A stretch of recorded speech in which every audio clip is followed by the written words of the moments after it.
Hello and welcome to Cook with Freddy. Recently, during a trip to France, my sister-in-law Pascal made us the most wonderful dinner. And when she brought the main course, William, my husband, and I looked at each other and we knew exactly what we were thinking about. That would be perfect for Thanksgiving. It was a butternut squash that was roasted and stuffed with a mix of meat and different types of dry fruits. It was absolutely outstanding.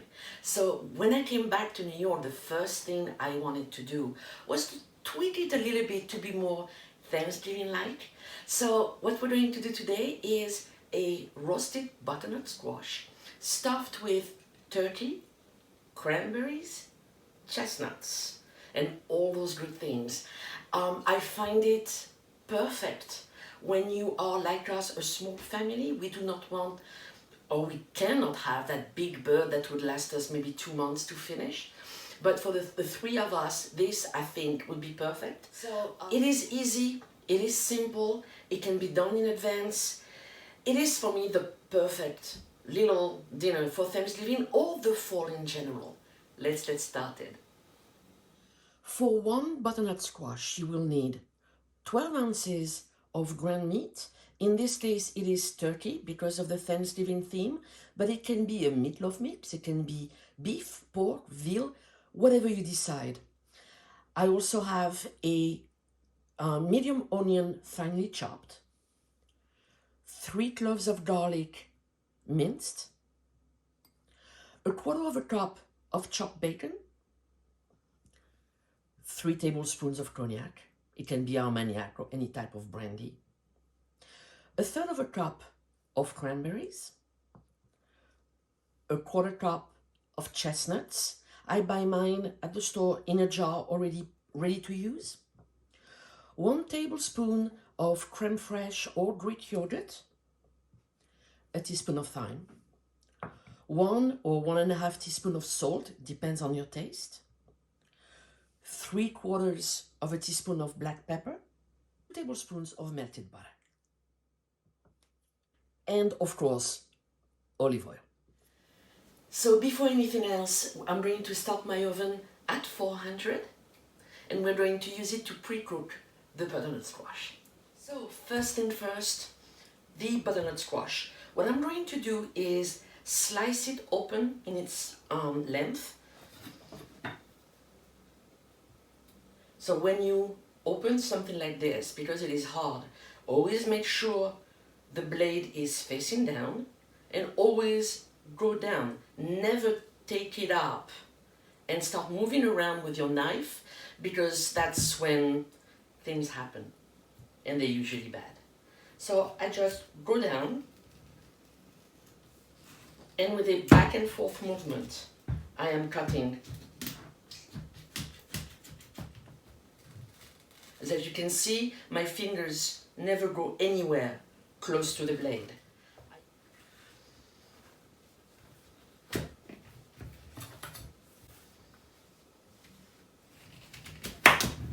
And here it is.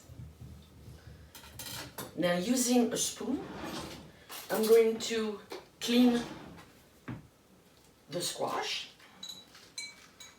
I'm going to take an oven-safe dish, in this case a tray. I'm taking my butternut squash halves, cut side down, and I'm going to bake these for about 10 minutes at 400. So while the squash is baking, we're going to start working on the stuffing. I'm going to turn on the heat under my pan at medium temperature, and I'm going to add a good 2 teaspoons of olive oil. I'm going to add my onions,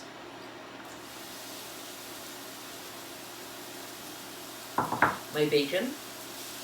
Of course, if you prefer turkey bacon, please, you can also omit the bacon altogether.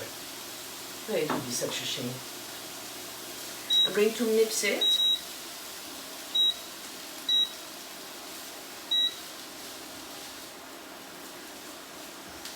And I'm going to let this sweat for about 5 minutes until it is soft and translucent.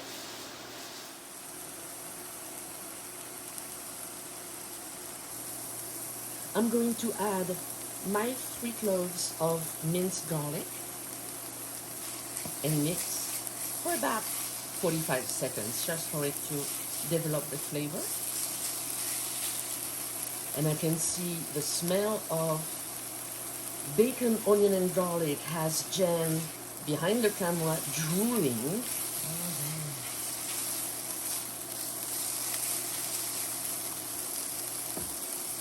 And this is it.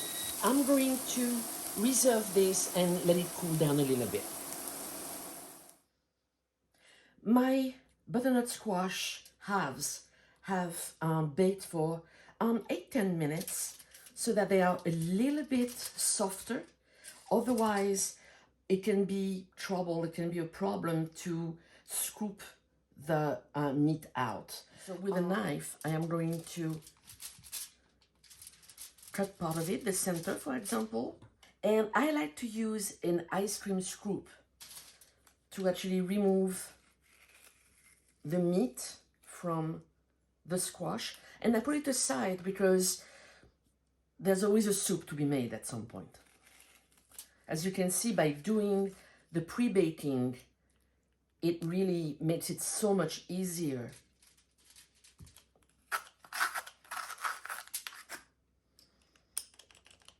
So I am stopping there so that there is still a fair amount of butternut squash around the meat.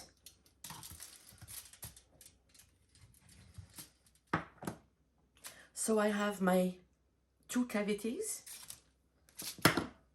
so that now we can proceed. So let's go on to the stuffing, to finish the stuffing. I'm gonna take my chestnuts. So it has to be chopped very coarse. You want to retain the texture.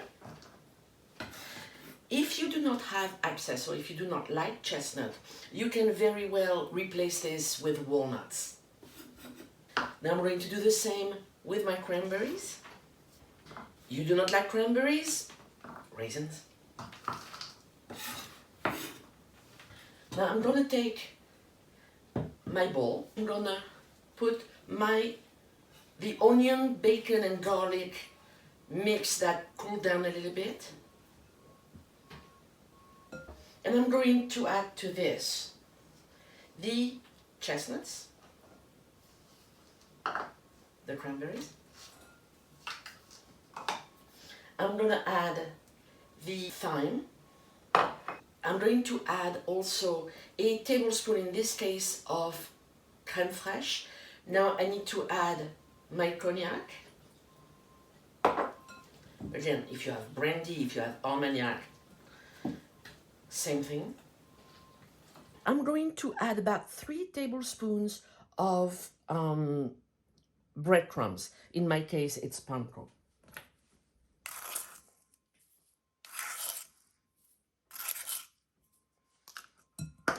I'm mixing well.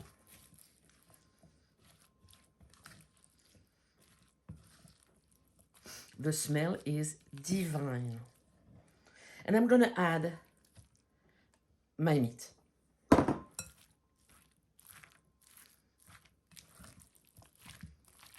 And because we're between us, it's so much faster. Granted, it's not pretty, but goodness, it goes so much faster. I'm gonna add my salt. I put about 1 teaspoon to 1.5 teaspoons. That really depends on how you eat your food.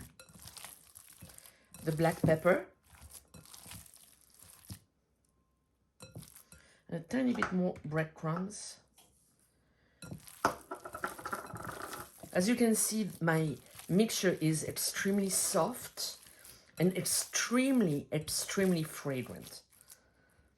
All right, I'm taking now my butternut squash, and simply with a spoon, I'm going to scoop the mixture into the cavity, pressing well, so that you make sure that there's no air pockets in there. And you're going to fill this at level. You do not want to go higher. You just want to be at level. As you can see, I'm not going higher than the walls of my butternut. Same thing with the other half.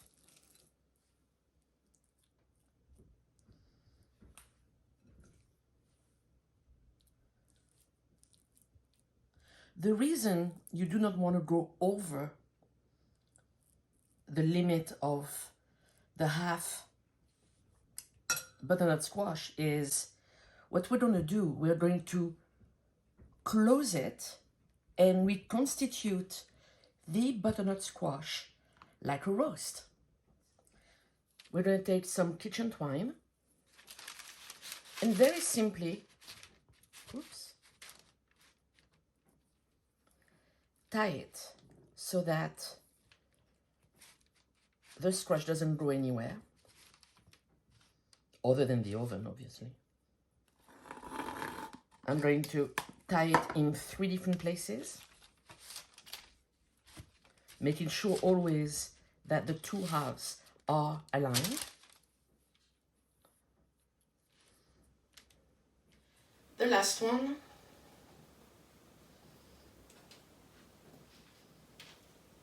I'm gonna cut the excess twine.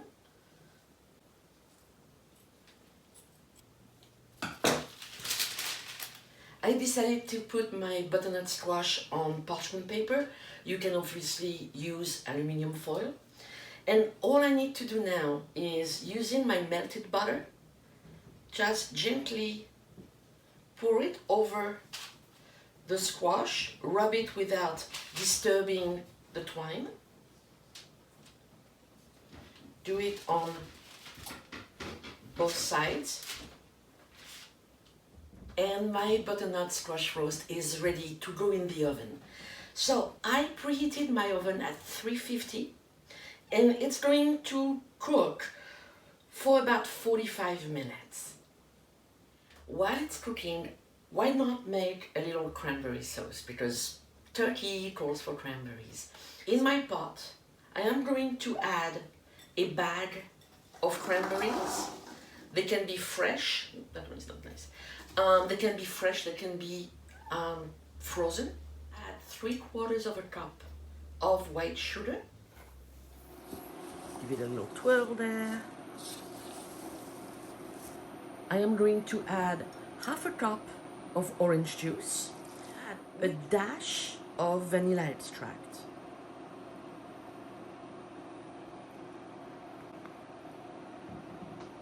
A dash of nutmeg, as well as 2 tablespoons of orange zest.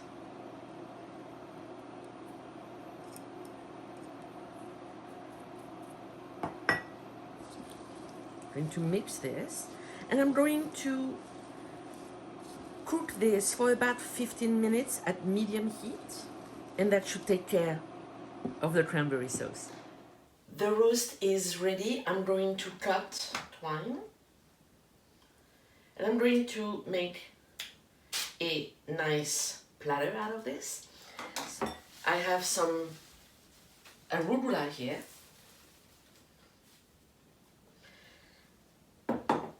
Very carefully, I'm going to transfer the roast to the platter. With a spoon, I'm going to put in some of the chutney, the cranberry sauce. Since it's William, Jen and I, 3 will be enough. That sauce smells so good because of the addition of the orange and the orange zest. Even the hint of vanilla, you don't really understand what it is that you're smelling, but it really has something very special. And I think we're having ourselves a nice meal here. What I like to do is bring the plate as is because it is quite a pretty sight. And then at the table, I cut the roast, and this is what you get. This right here.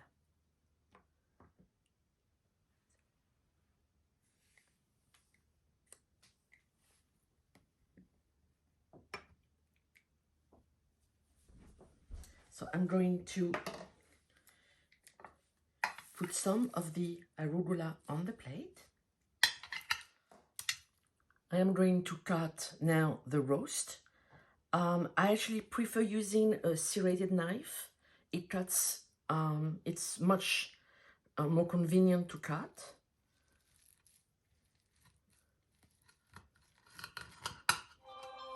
I'm going to use a spatula to cut through it. Oops. Let's flip it back.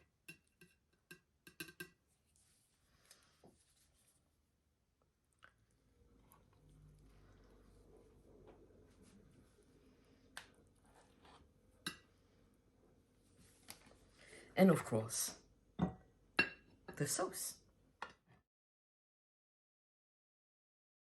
So here you have it, the roasted squash with the beautiful stuffing. Perfect idea for a lunch, a light Thanksgiving dinner, entertaining friends. The beauty of that dish is that it can be done in advance, so it is truly worry-free entertaining. Please do send me your comments and your pictures. Subscribe, like, contact us if you want more information about Cook with Freddy. In the meantime, bon appétit, à bientôt.